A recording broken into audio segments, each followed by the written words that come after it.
40 acres on campus grounds.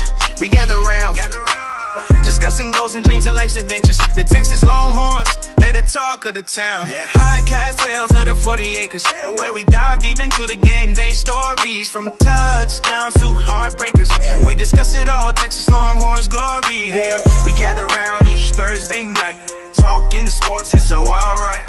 From football to basketball, baseball to softball, Tim Wayne and Irish, we cover it all. Sports talk is our passion, our delight. Thursday night at 8:30, we unite. We discuss the scores, the plays, the teams you like. Let's dive into the game, let's ignite. 12 conference champions.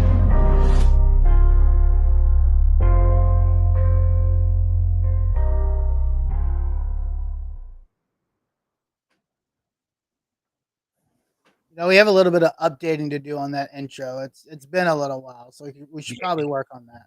Yeah. But well, we need to win the SEC championship. So I was hoping we did that, so it's kind of like, if we win the SEC championship, it'd be a great time to update it. But we have won one championship since then, so we do need to add that to the resume. So what's up, guys? It is the Texas Longhorn Fan Battle Podcast. My name is Harish. I'm here with my boy who's down here today, Tim Wayne. What's happening? We're here with our boy, Nash Talks Texas. Gentlemen, what's up?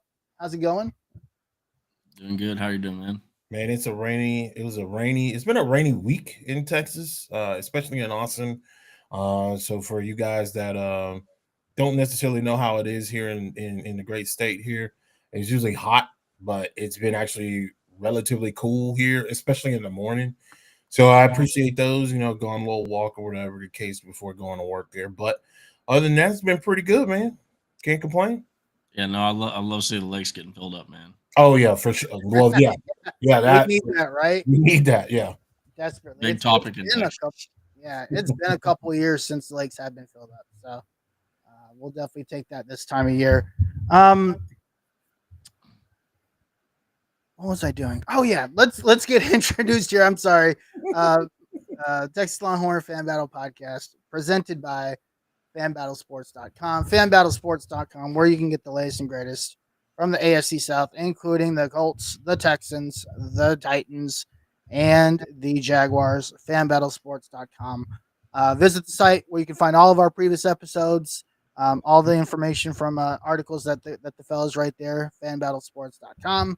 If you're interested in starting your own show, visit us at the Contact Us link and let us know. We'll help set you guys up with everything that you need. FanBattleSports.com. All righty, guys.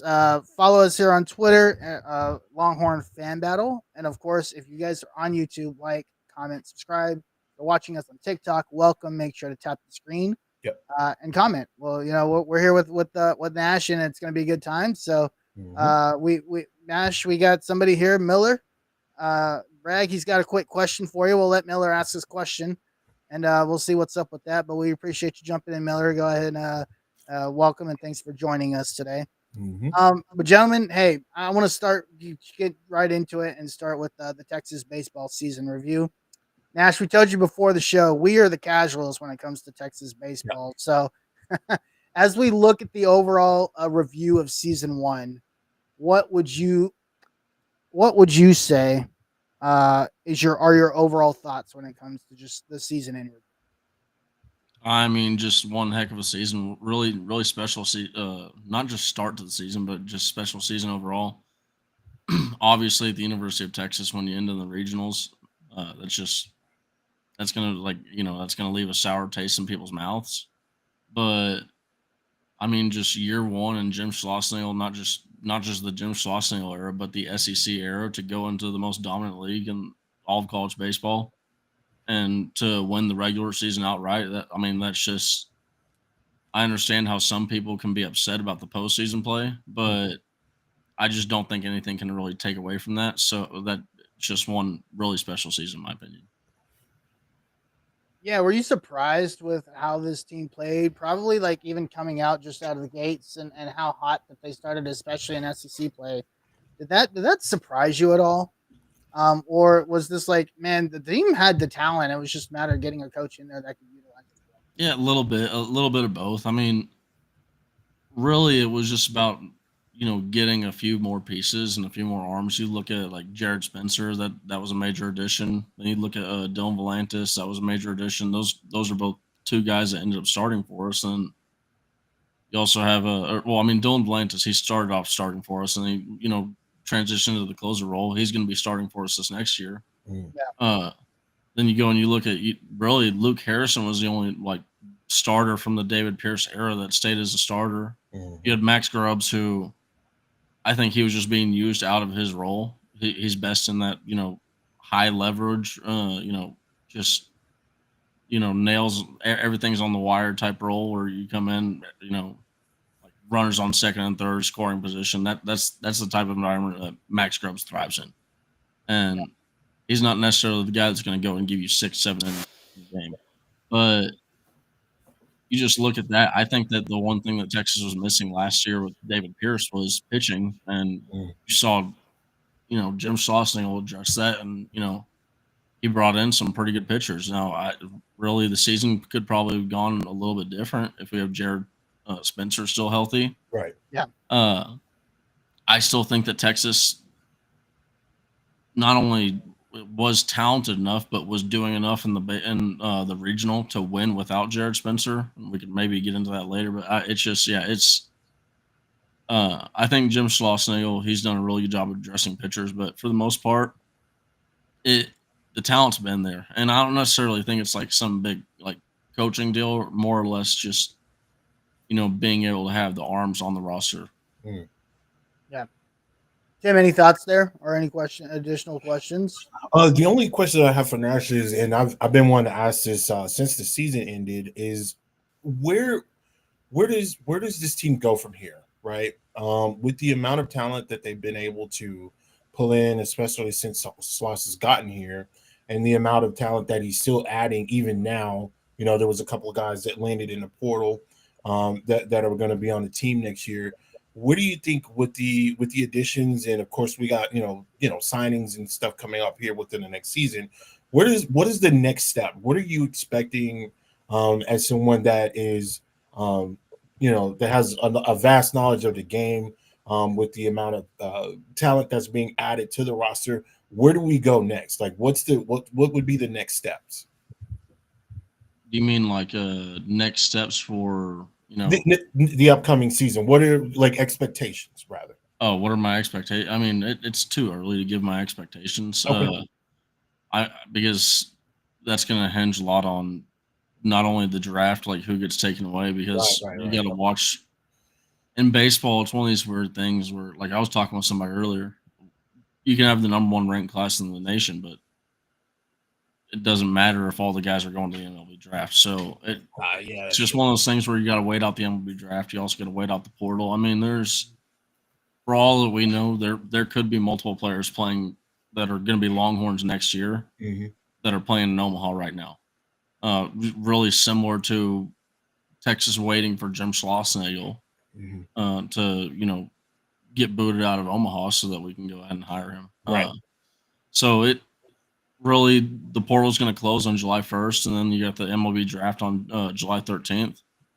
And in those 13 days, that's basically going to really shape the entire Longhorn roster. And once we get to that point, I mean, you can actually start to get a better idea. And I could actually probably maybe answer this question a little bit better. But yeah, as far as like next steps, in my opinion, what the steps that Texas needs to take to get to being a super regional, team, Omaha team, the team that can win the national championship.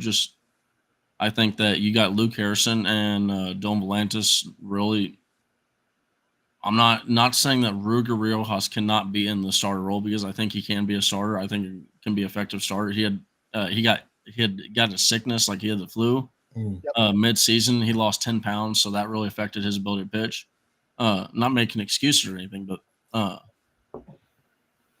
I think this is one of the deals where you go out there, maybe get another starting pitcher or two that if you can, if they're really high level dudes, bring those dudes in, bring in some more lefty arms, like my buddy Evan Beath said on Inside Texas earlier. And I mean, it's just really you're going to have to. It's going to depend on which guys leave in the portal, or not leave in the portal, but leave like to the NFL draft. So like Rylan Galvan, if he leaves, we got to go and we got to get ourselves a really good catcher. Yeah. If depending on what Jalen Flores does, we're going to have to go and we're going to have to get a really good shortstop. So right now, in my opinion, we need at least top level shortstop, top level catcher, a few top level pitchers, and then also uh, Jonah Williams. I mean, it's going to be very interesting to see what happens there because he's just such a football stud. You don't. That's one of those situations where you're sitting there wondering, does football take him away from baseball? So it's one of those things where if you're Jim Schlossnagle, you got to kind of have that nightmare in the back of your head, and you kind of have to plan around that. Right. Yeah. This speaking of Jonah Williams, and I thought it was really, really good this year, for being just a freshman. We could see the two sports star thing, right? And I thought he came in, did some really good stuff and some really key moments for this team this year. What did you learn about Jonah Williams and like what you saw from him as a high school prospect and what you actually got to see from him on the field in baseball? I mean, I really don't follow recruiting too much anymore because it's just gotten too wild. Where it's a lot, man. It's a lot. Well, the one that broke me was the Caleb Von Chison, where he faxed in NIL letters to 2 schools. Yeah. So that both writers are thinking, yeah, the coaching staff just told me we got his NLI. We got him. So, we got him in the bag. When that happened, I was like, all right, yeah, I'm done with this. Yeah, they're getting too crazy with it. It's not going to get any easier. But Jonah, I mean, what I've learned from getting to watch Jonah is he's a walking coach's cliche, is what I like to say about him. He does, like, his dad is a judge, right? And sometimes like when your dad's like a judge, you either are like this just straight line kid, or you're so far off the beaten path that you're crazy. And Jonah Williams is that just straight line kid. He's just and he's not a kid, but he's a really good dude, right? I mean, it's crazy that he just turned 18 and he's already out there, practicing with the Texas football team. Yep. After having, been a solid contributor in what is a special SEC season for the Longhorns. Yep. Man, that dude, like, just when we were down 7 runs to Florida, watching Jonah Williams go out there sprinting off and on and off the field. Yeah. I know a lot of people got upset about the at-bats and all that stuff, but I mean that he was just trying to fire up his team, and that's kind of, in my opinion, that's kind of a peek into what we could get to see from him at the safety position. But right. I mean, man, it's just like if a coach is sitting there preaching about doing it, Jonah's probably doing it. And it's just I think back to, like, especially like for football. You go, I mean, you had Bijan Robinson, then you got Colin Simmons, then you got Arch Manning, then you got Jonah Williams. Like, these dudes are all in the same class of upper level athlete, like 5-star athlete, where these aren't just, really good football players, but these are also really good humans. And it's just it's really cool when you have your most talented guys like that, because now everybody else, if the talented guy's doing that and if he's doing everything right, I have to do everything right. I can't say, hey, well, that guy's not doing it right. I don't. Yep. And then also they kind of like, I mean, I kind of like, I like to look at it as like Akina and Sarker, they're going to be licking their chops to yell at Jonah in practice because they're not going to get many chances to do it. Yeah. It makes a lot of sense. And I think, aside of the walk, right? Obviously that got a lot of controversy, but if I'm not mistaken, the next day he comes in bases loaded. He gets a big hit. Was that I can't tell. I can't remember if it was it was the deciding hit. It was the run that decided the game. Yeah. So, I mean, again, it's like the competitiveness of him and you bringing that onto the football field. Quite frankly, in a secondary that's already highly competitive, like you're just adding another guy. That's gonna be valuable in a key situation, probably on the football field throughout this season. So it's gonna be really, really interesting to see how Jonah Williams plays onto this team. But the kid's gonna play. The dude's gonna play. He's gonna get playing time, and he's one of those guys that starts gonna find a role for him. Whether that's him having to force that role onto there. We saw this with Colin Simmons last year. Like that guy is good enough Yeah. that you're gonna find a role for him to play. So it's gonna be really, really interesting to see how Jonah Williams plays onto the team. Um, and I know the team is actually probably on break, and they're. I mean, it's all visits right now. Do you know when the team comes back from a football standpoint? It's usually like late July, early August, or is that a little earlier this I year? couldn't Because of, I couldn't tell you a damn thing about football right now. Yeah. all good. I'm so locked in on baseball. Yeah. You and then of course we do happen to know that I would say it's probably late July, maybe mid July, honestly, with the season from that point, if you think about it, the season's 6 weeks away. Yeah, So I would imagine they are probably doing some light workouts, of course, nothing heavy, nothing strenuous. And it's all probably voluntary because there are rules and things and guidelines that have to be followed. But I would assume that we'll start to see things kind of form and think people getting back to practice for real here within the next couple of weeks, next month here. yeah. I'm trying to find something. I'm not finding anything that shows like a schedule or anything. Usually they do a fairly decent job of you know putting stuff out there, but I didn't find anything. But we'll keep an eye out on that. We'll see what's going on. Nash, I kind of want to get your thoughts on a couple of these portals. Speaking of the portals, today actually, Jack Moreknik, uh, who is Marnick. Marnik. See, I knew I was going to butcher that one. Who comes in from Butler. He hit 375 with 18 home runs this year. What can you tell us about Jack? And what do you know based on what you've seen? I mean, I really haven't seen too much of him yet.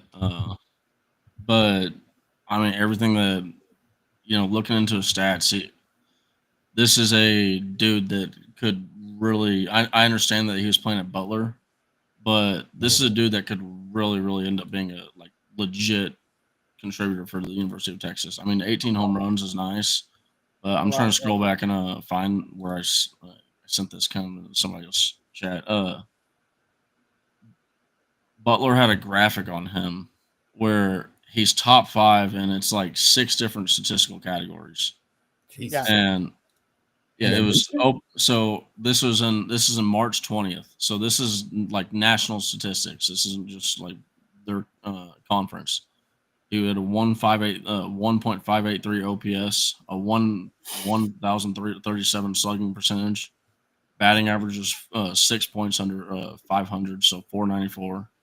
84 total bases, 12 home runs, 40 hits. He was tied for first in 12 home runs, was first in the nation in total bases, second in slugging, second in batting average, third in OPS, and then fifth in hits.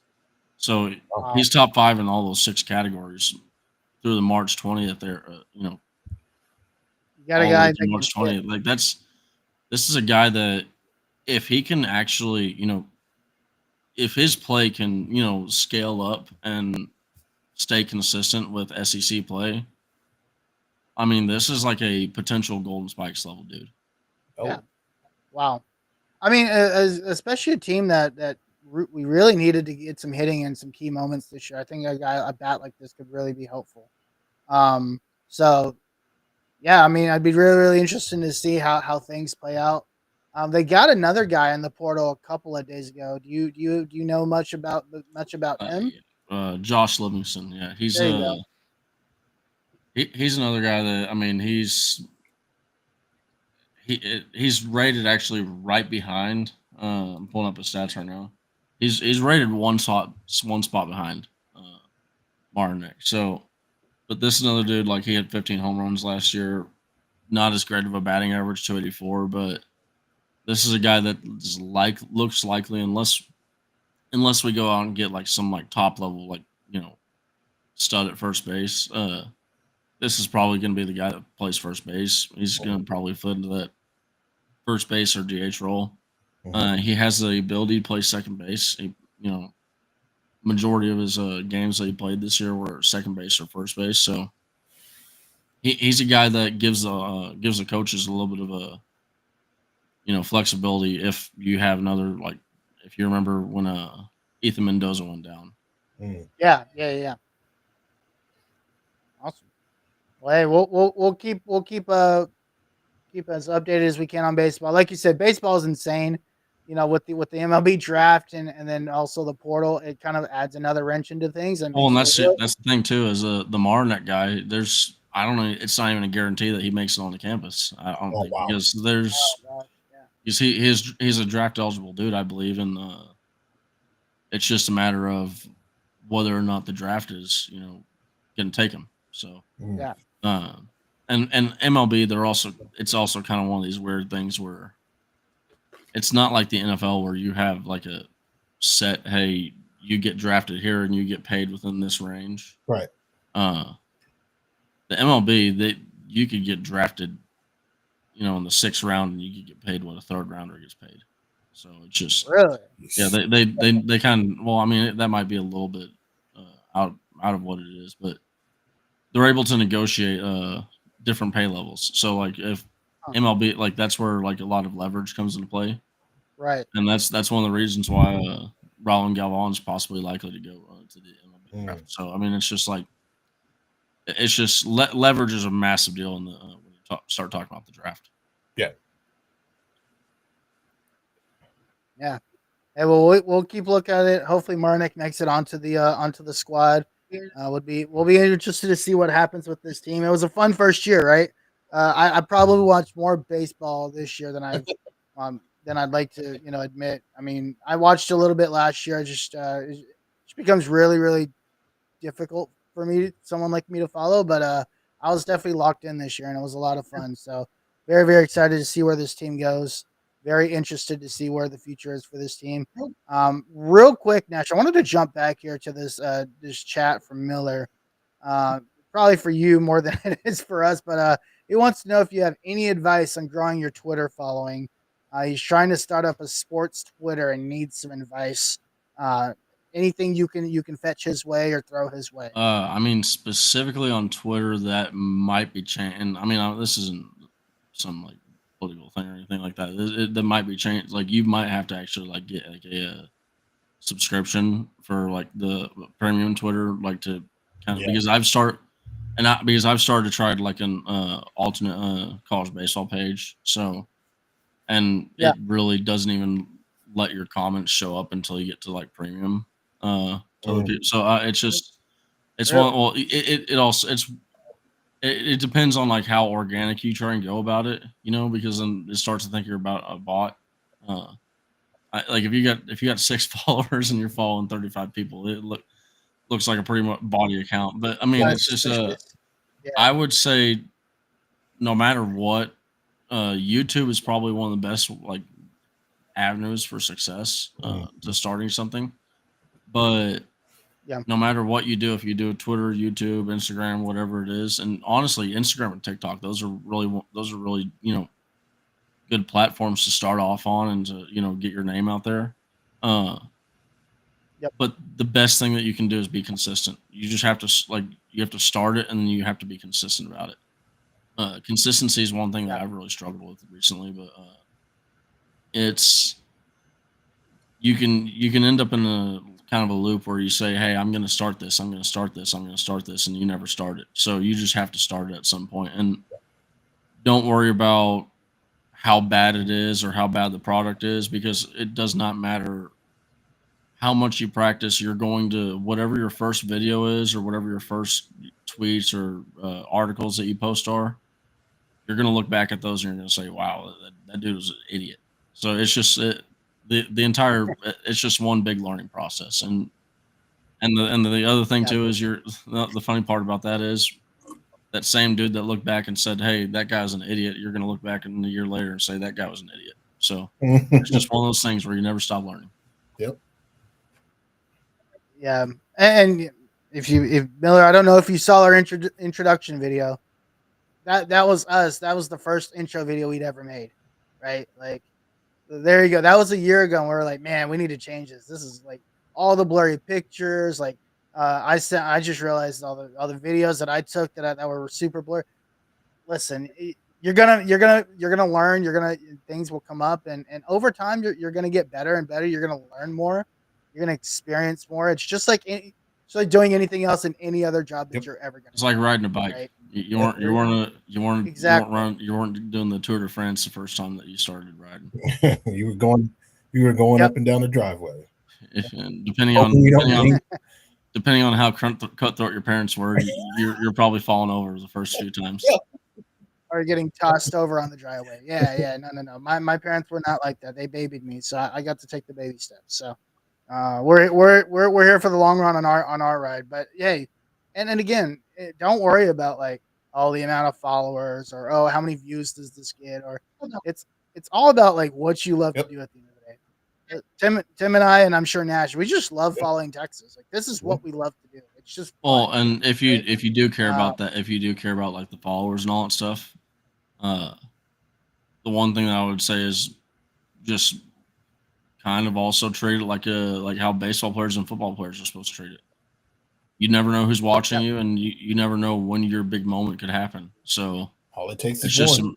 all it takes is one moment. And I mean, like I don't know if y'all saw that dude that he made those covers, like edits for like EA, and like he did a couple of them, and then one of his tweets blew up like 250,000 likes, and then he started working with Cam Newton. He actually like got to like talk to EA Oh wow. Really? like directly, and so he got a couple business opportunities off it. So you never know.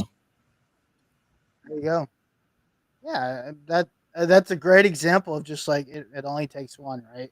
So one video, one One tweet. edit, one interaction with somebody in the community, right? It just takes one, but overall, you just keep at it, man. Consistency is the thing. We've been at this 2 years, almost 2 years now, 2 years July. and look, we're just about building a community, just talking to people about Texas because that's what we like to do.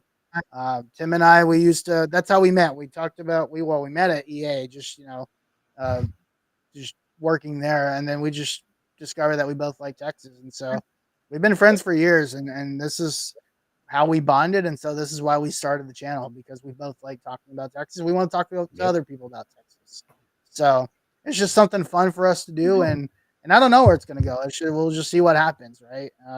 We just continue to build this thing, and we kind of go from there. So find your niche, find your reason, find your purpose for wanting to start that channel, but then stick to it. Try to, you don't want to confuse your audience. You want to try to be as consistent as possible, as Nash said, and then just go from there. Build a community, start slow and kind of build up. And if you are trying to be intentional, then be intentional about the type of content you're putting out, whether that's trash talk or whether that's, all 99 vids or like whatever you're trying to do. Like, make sure you're staying consistent and trying to do that. So, good question. I hope that helps, and appreciate you jumping in and chiming in there, Nash. Yeah. Hey, let's move on real quick. Speaking of Texas football, let's talk Arch Manning. Everybody's favorite topic. Listen, I'm just curious.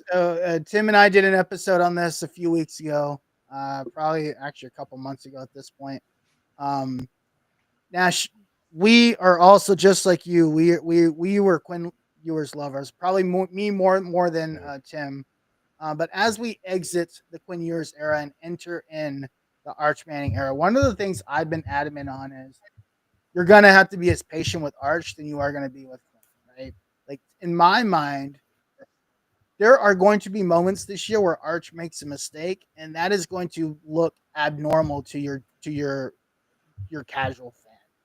Talk to us a little bit about what you think that expectation or what the expectation is from your point of view, and how do you think the world will go crazy the first time Arch Manning throws 2 interceptions? I mean, it's just one of these deals where I've kind of like with Quinn Ewers. Quinn Ewers is kind of always going to be like a special quarterback for me because he was the guy that I had to learn it. Right. Like I've always heard my dad preaching, the backup quarterback is, the most popular man on campus at Texas. And it's one of these deals where Arch Manning, the second he does make a mistake, the second he does have, one bad game, if there's a loss that is directly because of a play that he made, then you're gonna start to have people go at his throats, like his throat, and like they're gonna go just as bad, just as hard as they did for Quinn, because here's the thing is like this is the thing, they were the same fans for Quinn Ewers. Yep. They did the same thing when Quinn Yep. Ewers signed with Texas, when it was in a fall training camp, and a young Quinn Ewers is on the roster. They did the same exact thing, and then now when you spent 2 years on as a backup to Quinn Ewers, you had 2 years of coaching experience from Steve Sarkisian. Now it's like, okay, you don't have that Quinn Ewers excuse of the first year, right? Yeah, that's gone. So it's just Right. it's one of these deals where I don't know if they even recognize that they've done it, but they've set him up for so just stupid of expectations. Mhm. Where Right. if Arch Manning is a Heisman quarterback, cool, that's what we expected. Anything less than that, screw that guy. He's a bum, Yeah. and it's just Yep. it's one of these ridiculous things about Texas fans that I hate so much, because like I remember like what early in Quinn Ewers' career, it was okay. We need to, like, when Quinn Ewers got injured, it was like, all right, okay, Hudson Card's a bum. This dude sucks. Get him out of here, right? We need Quinn. We need Quinn. Quinn would have hit that throw. Quinn would have hit this throw. Quinn would have done that throw. Quinn would have done this. Then when Ewers gets Yeah. back and he starts throwing interceptions, oh, we need Hudson back. We need this guy. Hudson's the God's gift to the world. Quinn Ewers sucks, right? And it's just Yep. I've just kind of had to learn to accept it as a Texas fan, that you're gonna have these asinine takes from people, and Mhm. it's just never gonna be able to change. And my whole thing with this is because even if Arch Manning does go out there and performs better than Quinn Ewers did this last year, and we have more success in Arch Manning, it doesn't mean that Arch Manning was that same quarterback last year, 12 months ago, Yep. right? And it's Yeah. the way that I look at this is I trust Steve Sarkisian's ability to go out there and determine who's the best quarterback to start and to win games. And Steve Sarkisian said that was Quinn Ewers. Mhm. And I don't think that there's some ulterior motive or anything like that. I think all he cares about is winning games. Yep. And if he's going to go out there and he's going to put the quarterback that he believes is the best one to win games. And my personal belief is that came down to Quinn Ewers had a not just more wide knowledge, but just a more thorough knowledge of the playbook. No inside info on that, but that's just that's what I believe. And from hearing one of my buddies, I believe July 23rd is around the day that they start football. Okay. Oh, good. Cool. Appreciate that. Awesome. July 23rd is a date to keep in mind. Tim, you want to? I know we've talked about this before. You want to kind of give your thoughts, branched out from what you just heard? Listen, we talked about this again a couple months ago, and then we kind of circled back around as the expectations are growing, especially with the way social media is, the way that ESPN and Fox and these other big name outlets are pushing the Arch Manning hype train. I would just like to say to the fan base, we need to temper our expectations. Just because the name Manning is on the back of the jersey, that is not Eli Manning, that is not Peyton Manning, that is Arch Manning, and we need to grow and get to understand that man's game as he develops and how he gets better and how he develops confidence within the game, because it's going to take him a while to get to that. There's very few players that come into the fold, i.e., a Vince Young, even though I hate his guts, a Johnny Manziel, or even like a Kyler Murray or Caleb Williams, where these guys come in, hit the ground running, and you don't really see anything kind of taper off. We just need to just be in the moment. We're so focused on July, or we're so focused on January and in February, possibly, or late January, possibly, that we're not even paying attention to what's going on right now. Their first game is at Ohio State. Let's focus on that. Let's not even focus on that. Let's let them get through a camp injury free. Let's let's hope that, let's tailor the expectations to that. Let's hope that there's no major injuries. Everybody gets out healthy. Everybody has an understanding of the playbook. Everybody understands their role. We're jumping the gun. And again, like Nash says, you can't basically, and again, I'm going to cut this short because I can feel myself going on a tangent here. Basically, we need to just be in the moment and grow with Arch and just sit back and relax and enjoy it. Are there going to be some dumb plays? Are there going to be some growing pains? Yes. Get used to it. That's what's going to happen. He is, even though he's been there for a while, he is still a young player. And that's just what it is. Like, hands down. He'll grow, he'll gain more confidence. Just let it be. Relax. The one Yeah, thing that go ahead. I mean, I was gonna say like it's also it's one of these deals where like I don't think that we should be putting like saying hey there's unfair expectations. I also do kind of you know I do kind of have those expectations for myself that he's gonna have he's gonna come out there, he's gonna be that guy, third year Yeah, for quarterback, sure. all these things. But at the same time, I'm to the point where I'm saying hey, as fans, if he doesn't meet those expectations immediately, like you were saying, let's let him to have those learning processes. Yeah, yeah, for sure. And it's just, I always kind of look at it because this is one of those like kind of crazy parts about Arch Manning is like, and this is where the whole like hyperbole comes from is he could wind up being the best of all the Mannings, but Yeah, let that happen, right? yeah, And yeah. like it's like Eli and Peyton, right? Peyton Eli probably was known a little bit more for his arm than Mhm. Peyton was. Yeah. Peyton was more or less known for a lot of leadership and, very Drew Brees esque, knowing exactly what the defense was about to do and all Mhm. that. Whereas you go look at Archie. Archie was a guy that he was going to run around. He Mhm. was going to beat you athletically, and this Manning might be the best of all the throwers. Like, he might throw the ball the best out of all. His first throw, that thing might have been 100 miles an hour to Jonte Cook and this Yep. versus Texas Tech. It's crazy the level of upside that you have with Arch Manning, and I think that's what tempts a lot of people. But at the same time, I really do think that upside is going to hit.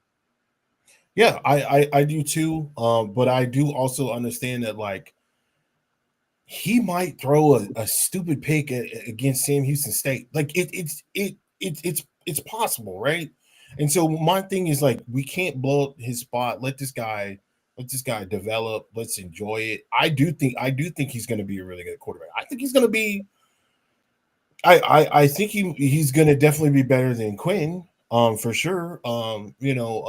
Again, that's not an expectation. That's just from what the community and what these coaches are saying about this guy is like he's really ready for this and he's built for it. And so I definitely I'm excited, but I'm not gonna blow him up on Twitter because he threw a stupid pick against a Sam Houston State or made he didn't check down and he held the ball too long. He's young. Like I'm expecting him to do bonehead things every now and then. I don't want them to be, where it blows a game open or he blows a lead or something like that. But I'm expecting to see him do some not so polished things. Yeah, and I think it's reasonable to expect all those things. Here's how I think about Arch. This is really like the second phase of his development. Which the first phase Mhm. was like getting him on campus, being able to like experience being a kid, a The kid college lost his kid. IDs three Yeah, times. being just getting losing his ID, like just being a college kid, right? Now Mhm. he and then he last year gets a little bit of like a sniffle, right? Of like being a starter, being named the starter when Quinn goes out.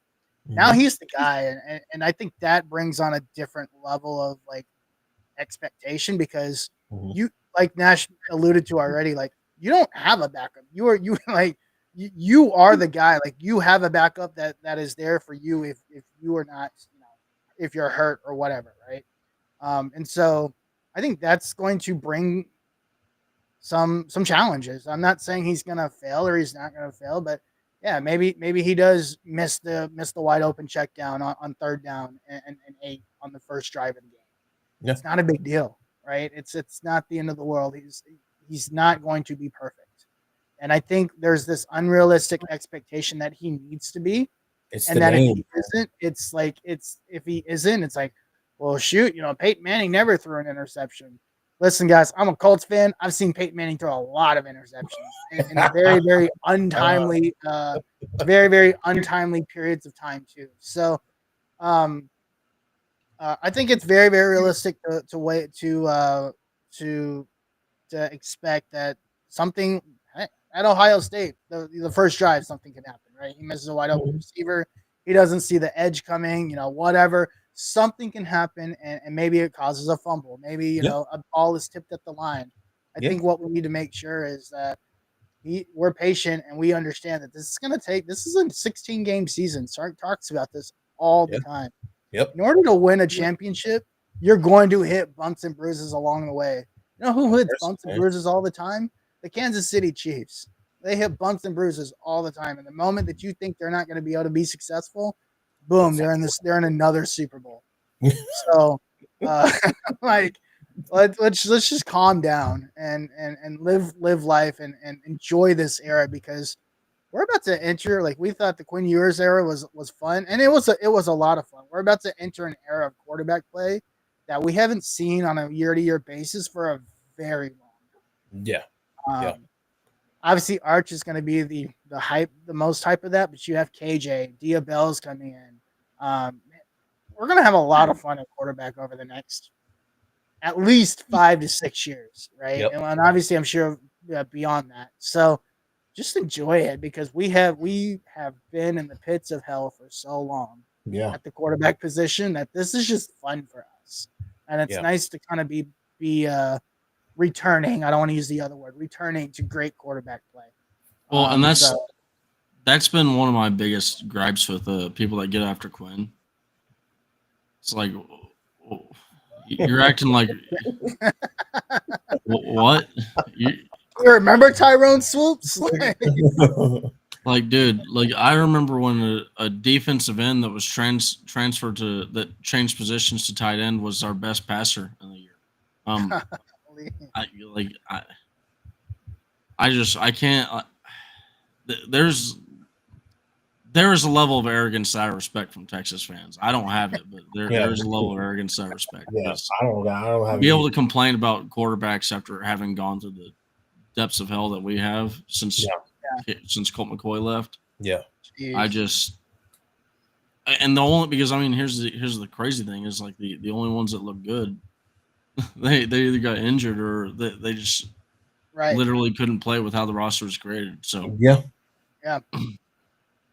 I mean, I think that's the biggest thing is we had 2 years of great quarterback play, and all of a sudden everybody that comes through needs to be. We've got to win a national title this year. I don't know what you guys think about this, and I'm not throwing this out there. I don't think we win a national title. This is just my me just tempering my own personal expectations of saying I don't know if we win it this year. Right now, next year, 2026, 27 season, it's on, baby. Like I'll put my money against anybody. I think we win it all next year. But this year, I don't know what that looks like, and quite honestly, I don't want to. Yeah, I wouldn't either because no. I would say this is probably my most confident year for a national championship. Really? Yeah. You think so? Defense. Talk about that a little bit. Defense. 60% of your defense returns, man. That's a lot of experience that comes back. I mean, you have Michael Taff, who's going to be a really big leader on the team. You just the level of talent that you're going to have on the opposite side of the field. Like you got Colin Simmons, Anthony Hill, Leona Lafau. You got Moore, who transitioned to linebacker. Yep. McDonald's back there, Derek Williams Jr., like Manny Muhammad. Like this list, it just keeps on growing, Yeah. and it's one of these deals where I think that like I do understand where people are upset with Quinn Ewers last year because like last year's defense, I do believe was like that defense deserved a national championship. Yeah, Oh, for sure. 100%. Like Yeah, I the don't game that disagree they with that. played, the game that they played versus Ohio State, that was Phenomenal. worthy of winning a national championship. Yep. Arizona State, that was worthy. Like these are national championship worthy like Yep. performances, and it should because like I understand Arizona State came back in that game, but if anybody that watched that game, like the amount of times that Arizona State had to go for it on fourth down, Mm-hmm. they just ran into some luck on that. Right. And I'm not I'm not saying luck as far as like the offense just wasn't holding their end of the bargain, moving the ball consistently, Yep. and Yep. we weren't able to go for the clock. So that just gave Arizona State too many chances, and our Yeah. defense should have never had that been put in that situation. I don't know if there's a defense that's going to be able to survive that. Yeah. It's just last year wasn't extremely. Last year was one of the best defenses, if not the best defense I remember watching Mm-hmm. for Texas, and this year's defense is going to be better. Look what they And did. It was beautiful. it's just one of these things where way they- defense like the term defense wins championships. I firmly believe in that, and that's just one of the reasons why I think that like this year of all the years is the one to win the national championship. Mm-hmm. Okay. Hey, listen, you've got me convinced. Listen, I'm hyped. So there is a lot of returning talent on this defense. And Tim, you mentioned it as well. Kind of pick back up. Let us know your thoughts there. Like, do you agree that this is the year? If there was a year to win a national title, like this would be that year. Yeah. Again, you have an opportunity to bring in some fresh new talent, some young guys, get those guys experience, and they're gonna have they're gonna have their hands full, especially with the first game. But again, if they're doing what I think they're doing, as far as especially with the young talent, getting these guys some opportunities, getting these guys some reps, and then these older guys coming in and helping them lead the way, like a Michael Taft and like a Manny Muhammad and Anthony Hill Jr. These guys come in and they're able to like help the young talent out, give them some confidence and get really sell, especially the young talent, what they have an opportunity to do. I mean, like, I just don't see them, really falling off or having a period of where they fall off. Again, Sarkis done a number of things over the season, over the off season that has been very, very good. He's addressed the cornerback situation. He's added more depth at corner. He's added more depth at defensive line. He's adding like the amount of players that he's gone after, the types of players that he's gone after. These are all pivotal players, and these are all pieces that could possibly start, especially in the portal. So, being able to plug and play and still get an amount of talent where experienced guys through the portal, young guys, and then the team, the guys that you have in house. I think that's a perfect mix, and Sark has he has proven it throughout the years in his tenure that he's been there that he can do this very well on offense and on defense. So I have all of the faith in the defense. Again, when you happen to have situations on the offensive side where you lose your top guys on the offensive side, then that's where you run into a situation like, I don't know. But again, I think that what Sark has been able to do in the portal and how he's been able to get guys, to commit, and I think he's gonna do just fine. Yeah, I mean, I look at it as just when you look at the returning guys that have been in, because I think one of the things that you can tell the most for people that have watched a lot of Texas football over the last 10 years is immediately what jumps off the page when you're watching the defense is the level of physicality that they play with. Yep. They, for lack of better words, they don't pussyfoot around. They just get down to business, right? And they start tackling. And I think that that's just one of those culture type aspects that Yep. it takes 2 to 3 years for that to kind of get in. But Yeah. once it gets in, I mean that shit's infectious. I mean, like you go and you look at the like Ethan Burke, Colin Simmons, Anthony Hill Jr., Trey Moore, Jalen Gilbo, Michael Taff, Jordan Johnson Rubel, Malik Muhammad, Jelani McDonald, um, Warren Roberson, That's Xavier Fasame, Derek Williams Jr., Kobe Black, Leona Lafau, Zena, and Colton Vosick. Those guys, that's an we don't embarrassment of like. riches. That's out of the top 22 defensive players for us. Like that's probably what 16 of those dudes. Yeah. Those are dudes that have been here at least 1 or 2 years, and they understand very well what's required to play in a Pete Kwiatkowski defense. Yep. Yep. I this is one of those deals where we were talking earlier about the whole 5-star aspect of Jonah Williams. Like when you see Jonah Williams and Colin Simmons working their asses off, and you see Anthony Hill working his ass off, right? Everybody has to do that. Like every single person has to hold themselves to the same level of same standard. And I've this is the cool thing about this the culture that we have is it's a deal where if a guy isn't working like and I know this is like the case with this Texas I've heard it with from some reports with people uh guys that have transferred are this isn't saying like all of them like for example Justice Finkley I know isn't one example it doesn't fit what I'm about to say but some of these transfers that we've seen leave this program are guys that simply just weren't hard workers in practice, Mm, Yeah. and they basically got pushed out by the group. The group just kind of closed them off, and they kind of got ostracized. Like that's amazing. this is a level of culture where like you get after it, or you're not wanted by your other teammates because you're not sacrificing. Like you have to be willing to go through it Mhm. for these guys, and I'll say it's just this is a this is a lot of culture that I think that has taken years to build up. Mhm. Yeah. Then you just go and you look at like not only the culture, but you combine that with the talent. Like Kobe Black is a dude that I think a lot of people, unless you're like a hardcore Texas fan, you really don't know his name yet, but you're gonna find it out really quickly because I don't think a lot of people realize how much he played last year. Yeah, he did. He played a Yeah, he lot. did.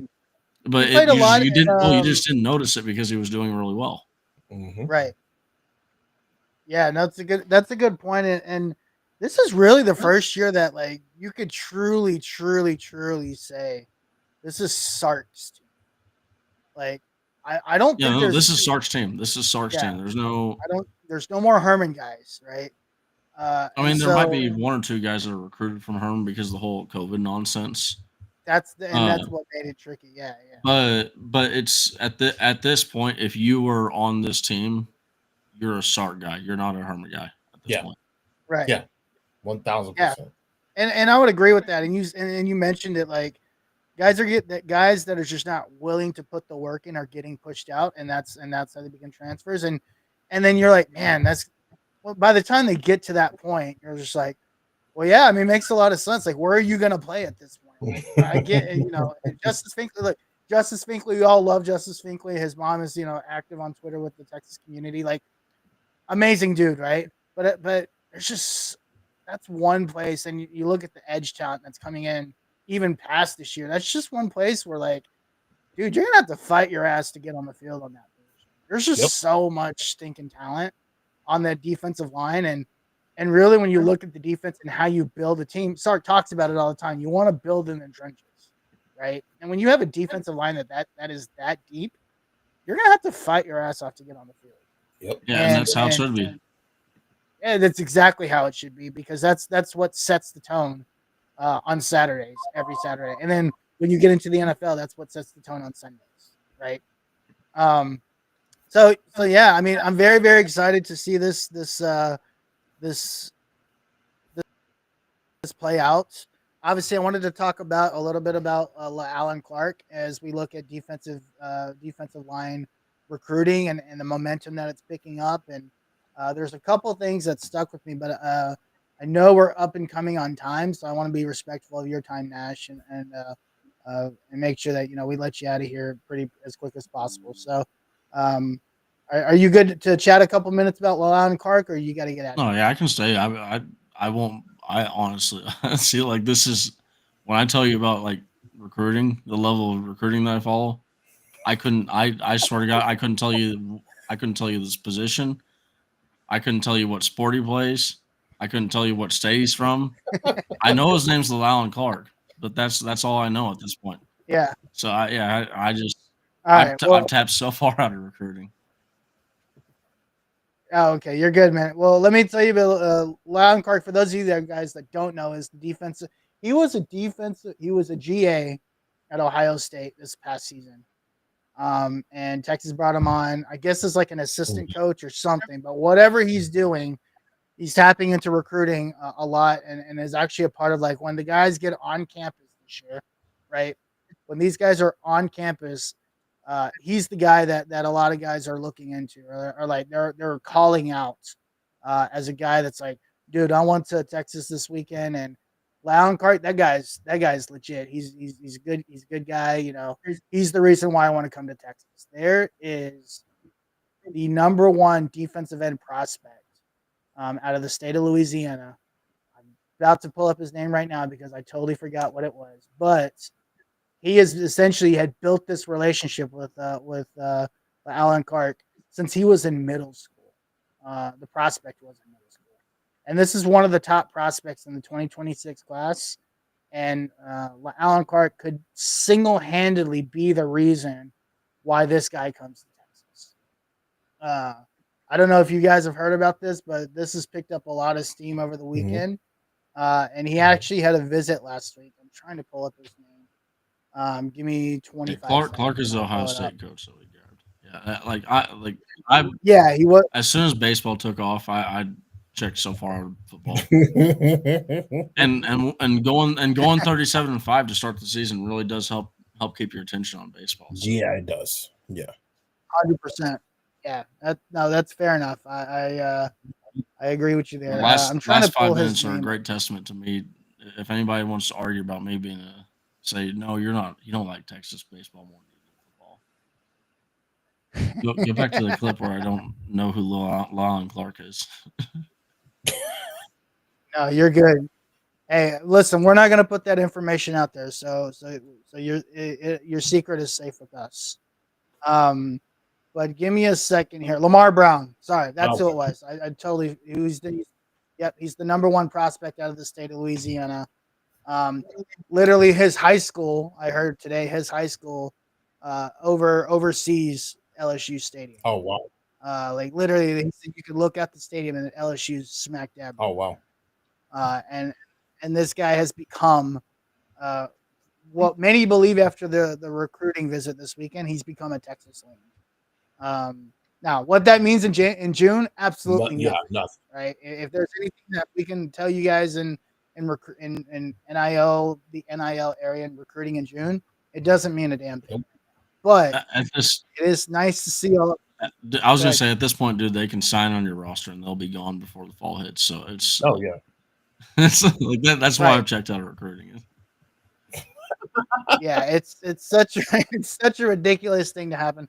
Also, with and we'll have Matt Brown on I think next week and we'll talk about this with the state of Texas and NIL and how that's all going to work out here in the state of Texas. It's going to become a completely new ball game with salaries and whatever paying players and all this stuff. I don't want to call it nonsense because it is interesting. Like I think I'm probably one of the polar opposites that agrees with this way of life, but it is going to make things a lot interesting. But Lamar Brown he's actually listed at 6'5", 292 as an athlete, but he plays defensive line mostly. Some guys think he could play offensive line at the and build up enough to play on the offensive side of the ball. But he visited Texas on Sunday, and the first thing, obviously because he has a relationship with him already, is Alan Clark and said, "Hey, Like that's a guy that is a reason why I would go to the University of Texas because of that guy right there. And Alan Clark was like a GA, obviously at Ohio State last year, but he was like a coach for it was just in my head, but like a local, like a private college just a few years ago. Like his rise in the last 5 years to where he is today is really really like insane to look at. And so as we look at Texas recruiting and the defensive line, the reason why I bring this up is like as we talk about the defensive line and how much talent there is. If you bring in a guy like Lamar Brown, and then also if things go well with Jamari and Carlton next year in the 26 class, the defensive line talent is not going to get any weaker than Yeah. it is now. It's going to continue to spike and soar. And then you look at the opposite side of the ball, the offensive line talent. Trevor Gooseby, you know, you take Kelvin Banks and he's a top 10 pick. Some believe Trevor Gooseby could be even better, which is insane to think about, right? They think some guys think he can go even higher. And Kelvin Banks is a guy that ended up being top 10. So Texas is cycling talent at the offensive and the defensive line, and it's again just like the quarterback position, been a very very long time, especially on the defensive side of the ball where that's been the case. So, just something to think about. And as we come into recruiting, another recruiting visit weekend, a handful of guys coming in this week, more guys on the defensive and offensive line. I think next week. Sorry, what was that? I was agreeing with you. I think next week is the week where the offensive tackle that everybody's been looking at is the week that he comes in for his visit as well. His name just overshoots my head as I think about it. He's like right here on the tip of my head. I can't remember his name, but he's one of the Felix Oja, one of the top guys in the state for the 26 class, and his visit is next weekend. So, yeah, I mean, we're just gonna keep on cycling talent, and Arch is gonna lead us to really great heights, and just it's gonna be fun. Like football is going to be fun on the 40 acres. All the sports are really really fun. Obviously, shout out to the softball team. We didn't do that. National champions for the first time ever in softball. The only sport that we need to catch up to everyone else is the basketball team. So we'll see what Sean Miller does with them. That was an interesting team to watch last year. But that's all I've got today. You guys have anything else to add before we get out of here? Oh man, Appreciate y'all for having me on, man. Thank you very much. Absolutely. Nash, I failed to allow you to introduce yourself formally when I started. I don't know what my intro was today, and I apologize. But why don't you take a few minutes to, give yourself a shout out, plug yourself in. Where can the people find you? Where can they follow you if they aren't already? Oh, just pretty much Nash Talks Texas on Twitter and YouTube. I do. If you're looking for the every play videos, those are on Texas Clips on YouTube. So that's where you can find me at, and then I also do some writing for Inside Texas as well. Awesome. And if you guys have not checked out the Every Clips or the All Clips, really cool stuff that you put together there. Things. So we want to shout you out for putting that stuff. I watch that stuff all the time, man. I'm sure it takes a lot of work to put that stuff together, but again, it's a niche, right? It's what you found a passion in, and we talked about it earlier. Like, how do you make a name for yourself? Like that's your thing, and it's super super cool. And so we appreciate you putting that content out for us because it's a lot of fun to watch. I appreciate it. The funny thing is, a lot of people don't know this is the first videos that I like before I ever actually started like doing the YouTube videos, the every play videos.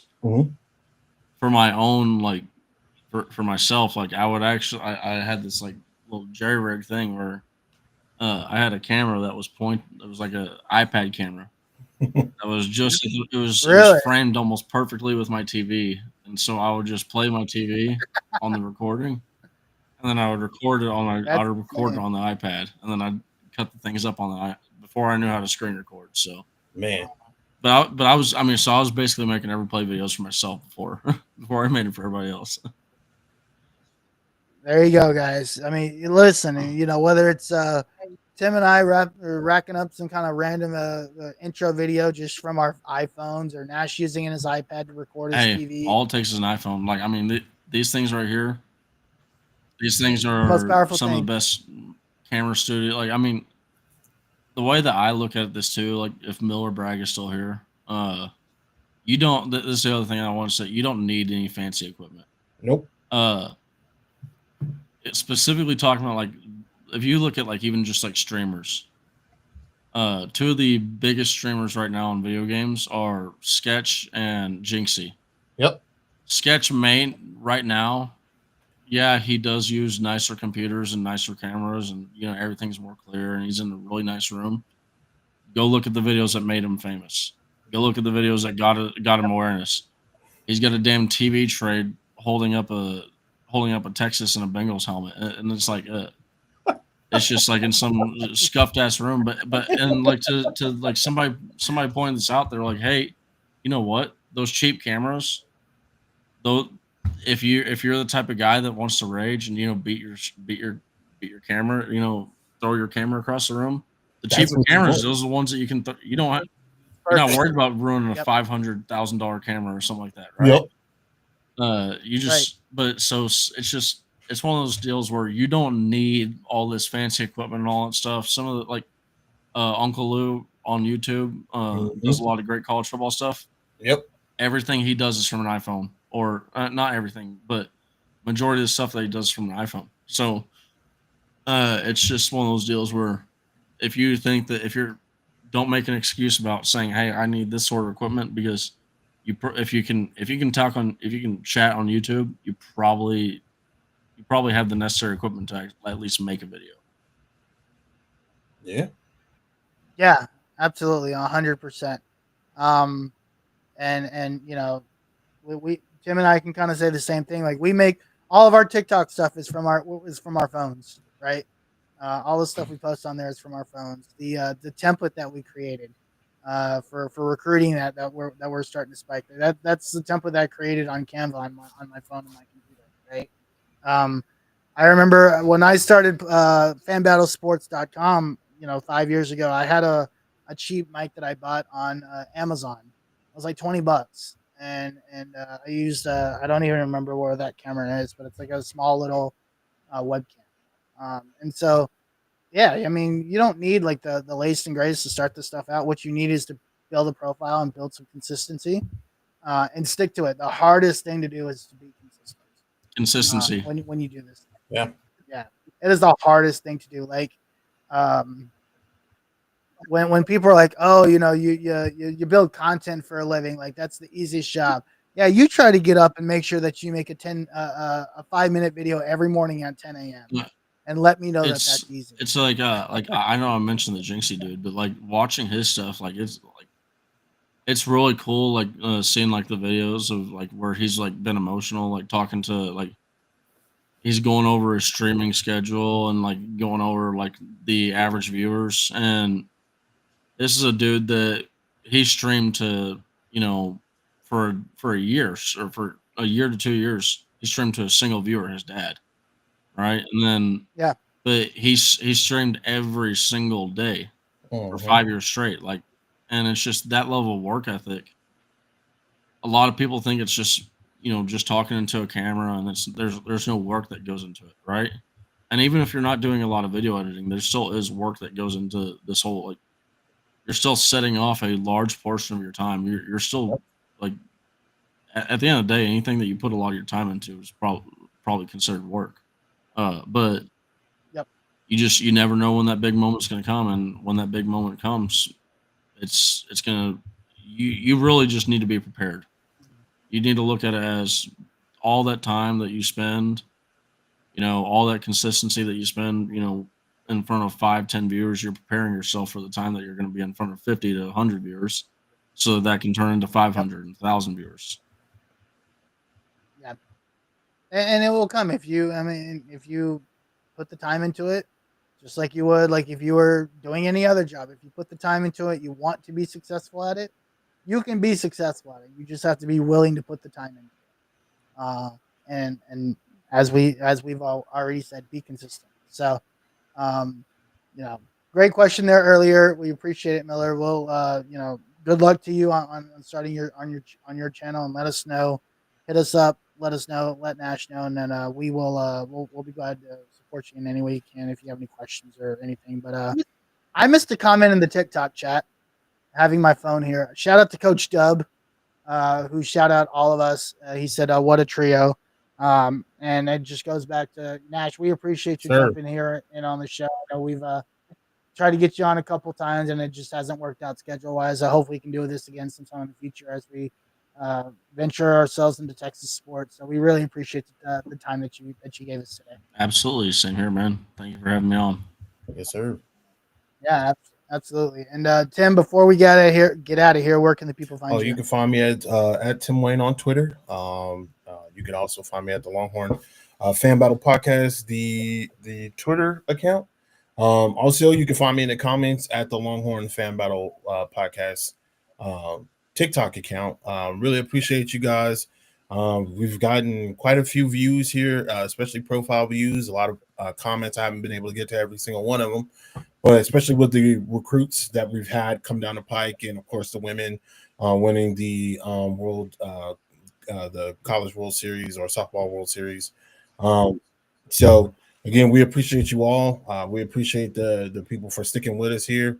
Nash, again, we appreciate it, man. Nash is one of the key parts and key figures in this Texas Longhorn community, and we've been following him for a long time. I remember Harish would put me on him like, did I miss a baseball game? But this guy Nash, he really just up to date. He keeps you updated. He keeps you linked in, locked in. So I definitely gave him a follow a few years back, and we do appreciate you being a pivotal piece of this Longhorn Nation and this community. I appreciate it. I don't know if I'm that pivotal, but Nash, I didn't ask you, man. What? Obviously, the College World Series starts tomorrow. Do you have a prediction for the winner, or just thoughts on the bracket in general? I Do you don't care? have a prediction for the one. If I had to pick one, it's probably LSU or Arkansas. But the team I'm rooting for the most is obviously going to be Murray State. Yep.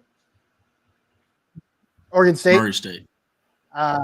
Murray. Oh yeah, Murray State. I was thinking Coastal Carolina. I mean, I don't think it's pretty cool. It's a pretty cool story. Yeah. No. No, I But think cool. Coastal Tim, probably has a really good shot to make it out of their side of the bracket, but Mm. it's going to be really interesting to watch what happens with Murray State, because that is a team that they have really good offense, and sometimes a hot Mhm. offense is one of the most dangerous things that you can run into. So, I Yeah. mean, they could easily just look up and find themselves 2-0 and in a game to go, in a playing game to go to the College World Series Finals. So, if they're able to do Yeah. that in the side of the bracket that has Arkansas and LSU, Whew. I know And so Fresno State is like they're the original Cinderella story, but this one would be the true Cinderella story of all Yeah. of them. Oh yeah, for sure. Have you been to Omaha? It's on my bucket list, No, but have you no, ever been? this was Okay. gonna be my first year, but it didn't happen.